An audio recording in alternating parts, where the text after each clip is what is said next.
দর্শক আপনাদের সবাইকে স্বাগত জানাচ্ছি ক্রিকেট ফ্রেন্ডজিতে। আমি ফয়সাল হাবিব আপনাদের সাথে যুক্ত আছি। আপনারা আমাকে দেখতে পাচ্ছেন cricketfrenzy.com এর যত সোশ্যাল মিডিয়া প্ল্যাটফর্ম আছে, অর্থাৎ আমাদের ফেসবুক পেজ এবং ইউটিউব চ্যানেলে। চ্যাম্পিয়ন্স ট্রফি চলছে পুরো দমে এবং চ্যাম্পিয়ন্স ট্রফিতে নিজেদের দ্বিতীয় ম্যাচে সোমবার মাঠে নামবে বাংলাদেশ। প্রতিপক্ষ New Zealand, venue Rawalpindi cricket stadium, Pakistan. So এই ম্যাচটা বাংলাদেশের জন্য বাঁচা মরার ম্যাচ, এটা আপনারা অনেকেই জানেন, সবাই জানেন ইনফ্যাক্ট, কারণ ইন্ডিয়ার এগেনস্টে প্রথম ম্যাচটা হারার পরে চ্যাম্পিয়ন্স ট্রফিতে টিকে থাকতে হলে বাংলাদেশের নিউজিল্যান্ডের এগেনস্টে ম্যাচটা কিন্তু জিততেই হবে।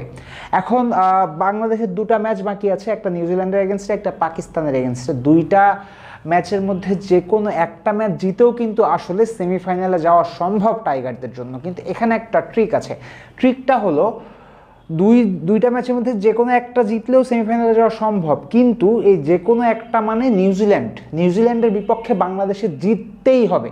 বাংলাদেশ যদি নিউজিল্যান্ডের বিপক্ষে হারে আর পাকিস্তানের বিপক্ষে জেতে, তবুও বাংলাদেশ টুর্নামেন্ট থেকে বাদ।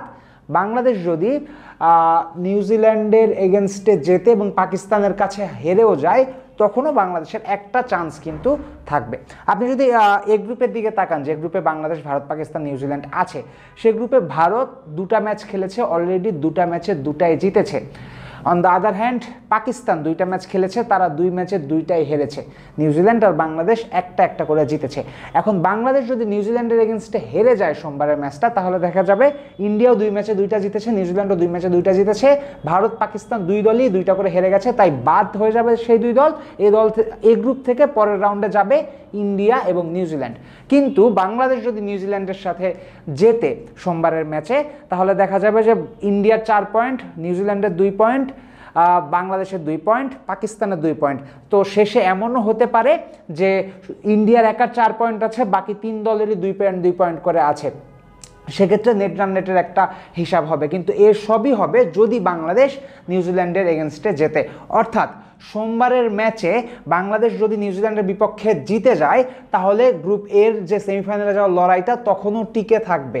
কিন্তু যদি বাংলাদেশ হেরে যায় নিউজিল্যান্ডের কাছে, তাহলে বাংলাদেশ তো বাদ পড়বে টুর্নামেন্ট থেকে, পাকিস্তানও কিন্তু টুর্নামেন্ট থেকে ছিটকে যাবে। অর্থাৎ সোমবারের ম্যাচে রাওয়ালপিন্ডিতে পাকিস্তানের জনগণের বাংলাদেশের জয় চাওয়া ছাড়া আর কোনো উপায় নাই। পাকিস্তানের মানুষেরাও বাংলাদেশকে আকুণ্ঠ সমর্থন করবে বলেই আমার মনে হয়। অর্থাৎ যদি কোনো match properly do or die থাকে, যদি কোনো ম্যাচে আসলেই বাঁচা মরার লড়াই থাকে বাংলাদেশের জন্য, সেই ম্যাচটা নিউজিল্যান্ডের এগেনস্টে রাওয়ালপিন্ডিতে সোমবার। এখন এই ম্যাচে বাংলাদেশ জিতবে কিনা এটা তো আপনি সময়েই বলে দেবে, যখন সময় আসবে তখন জানতে পারবেন। বাট বাংলাদেশ ফেভারিট কিনা এই প্রশ্নের উত্তর আমাদের কাছে আছে, এবং এই প্রশ্নের উত্তরেও পজিটিভ কিছু বলার সুযোগ আনফর্চুনেটলি নেই, কারণ নিউজিল্যান্ডই আসলে ফেভারিট হয়ে মাঠে নামবে বাংলাদেশের বিপক্ষে।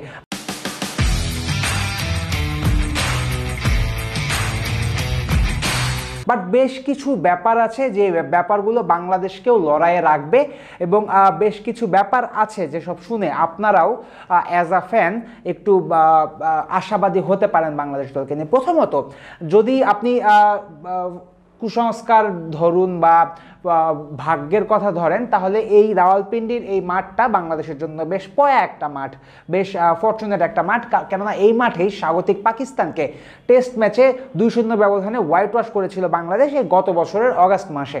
অন দ্য আদার হ্যান্ড এই মাঠটা নিউজিল্যান্ডের জন্য চরম অপয়া, চরম কুফা। জানলে অবাক হবেন, নিউজিল্যান্ড এ পর্যন্ত এই রাওয়ালপিন্ডি স্টেডিয়ামে মোট 5টা ওয়ানডে খেলেছে, এখনও পর্যন্ত কিউইদের রাওয়ালপিন্ডিতে জেতা হয়নি। কোনো ওয়ানডেতে কিন্তু তারা এই মাঠে জিততে পারেনি। সো আরও একটা দিন যদি এই ট্রেন্ড বহাল থাকে, যদি নিউজিল্যান্ড বাংলাদেশ এগেনস্টেও হেরে যায়, তাহলে কিন্তু মোটেই খারাপ কিছু হবে না। আর এছাড়াও নিউজিল্যান্ডের স্কোয়াড কিছুটা ইনজুরি প্রবণ, ইনজুরিতে তাদের মেন পেসার 2জন পেসার ছিটকে গেছেন। তা নিউজিল্যান্ডের পেস ইউনিটটা তুলনামূলক নতুন বা তুলনামূলক অনভিজ্ঞ, এই দিকটাও বাংলাদেশকে সামান্য পরিমাণে হলেও কিন্তু আশা দেখাতে পারে, সামান্য পরিমাণে হলেও কিন্তু এগিয়ে নিতে পারে। তাছাড়া দুই দলের শক্তিমত্তার দিক দিয়ে বাংলাদেশ খানিকটা পিছিয়ে থাকবে। নিউজিল্যান্ড এই টুর্নামেন্টেরই 8 দলের মধ্যে অন্যতম সেরা দল। নিউজিল্যান্ডের এগেনস্টে জিততে হলে বাংলাদেশকে অবশ্যই নিজেদের যে সেরাটা তার চেয়েও সম্ভবত একটু ভালো, বেশি দিয়ে খেলতে হবে, আউট অফ দ্য বক্স খেলতে হবে। নিউজিল্যান্ডের এগেনস্টে কীভাবে জিততে হবে সেই প্ল্যান অবশ্যই টিম ম্যানেজমেন্ট সাজাবে। তবে জিততে হলে কি কি বিষয় একেবারেই করা যাবে না সেসব বিষয় নিয়ে আমরা একটু কথা বলার চেষ্টা করব। প্রথমত যদি আপনি নিউজিল্যান্ডের বোলিং অ্যাটাকে দেখেন তাহলে আবার বলছি ইনএক্সপিরিয়েন্সড একটা বোলিং অ্যাটাক। শুধুমাত্র ম্যাট হেনরি আছে, তাছাড়া কিন্তু পুরাতন বোলার তেমন কেউ নেই। উইলিয়াম ওরোক তিনি খেলেছিলেন প্রথম ম্যাচটা পাকিস্তানের এগেনস্টে, বাংলাদেশের এগেনস্টে উইলিয়াম ওরোকি খেলবেন, হয়তোবা নাথান স্মিথ তিনি খেলেছিলেন বাংলাদেশের এগেনস্টে। আমার মনে হয় বাংলাদেশ ব্যাটারদের নিউজিল্যান্ডের এই যে তিন পেসারের মধ্যে অন্তত পক্ষে নাথান স্মিথকে আমার মনে হয় একটু চার্জ করে খেলা উচিত, টার্গেট করা উচিত, কারণ এই তিনজনই পেসার, আর তেমন কেউ নেই।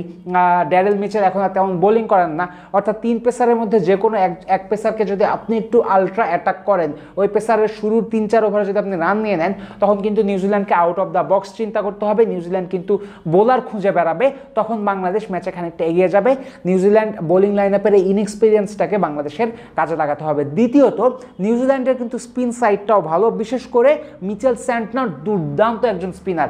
মিচেল স্যান্টনার যেভাবে মাথা খাটিয়ে বোলিং করেন, যেভাবে পেস ভ্যারিয়েশন করেন, যেভাবে তিনি লুপ দেন, তার বোলিং স্কিল আউটস্ট্যান্ডিং, এটা মানতেই হবে। সুতরাং স্যান্টনারকে আপনি দেখে খেলবেন ঠিক আছে, বাট ব্রেসওয়েল এবং গ্লেন ফিলিপস এই দুজনকে কিন্তু বাংলাদেশ ব্যাটারদের অ্যাটাক করতে হবে।